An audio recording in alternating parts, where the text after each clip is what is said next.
form of flattery, folks. Like, go out and do what they do because they are winners, man. And they have got that mindset. So this is why you got to reach out to Peter, right? He's like, Thanks, he's a brother. corporate guy. He goes and talks to schools. And I want to talk about your schoolwork because it's really interesting to me. I am a teacher by trade. Most people don't know that. I have a teaching degree and never taught in a public school other than like substitute teaching and student teaching. And um, the students are going through a lot, but the teachers are at the Mm, crux. And your wellness program really addresses the mindset, the wellness, yeah. the overload, the burnout of the teachers. And this is much more prevalent. In fact, Peter, I don't tell a lot of people this, but the reason why I left and never saw myself as a teacher was my minimal experience with what I thought were Mm, they were some of my favorite teachers. When I met them in the teachers lounge as a substitute in this, I found out how burned out and yeah. depressed, maybe Yeah. depressed. Couldn't Yeah. clinically diagnose that, but like they actually Mm, were. And I thought, oh my gosh, this is going to be me in 20 years. I don't want it.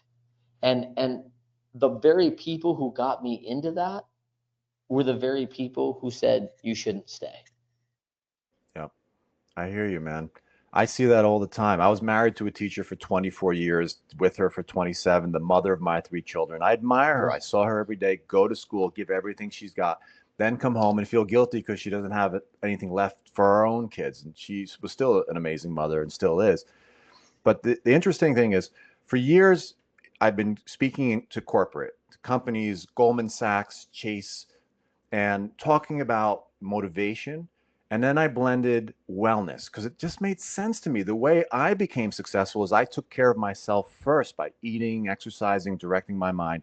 And then I was motivated, and then I was successful in my business. Recently, the last 3 years, a superintendent asked me to speak to their principals in their district. And man, it just clicked because all I did was say, why are you here? You're serving children. Like, were you called to teach? This could be in corporate too. This could be an athlete. It doesn't, any area of your life. Why are you here in this room, in this chair right now? And you could tap into that. Then you have all the motivation you need because you've got your purpose. Now, I don't see anyone else doing this. Now blend in what we know about eating to compete, training for confidence, power, literally power and confidence from training. When you know this, when you and I exercise, our body releases this cascade of feel good chemicals, neurotransmitters, endorphins. I was speaking at a resort last week, and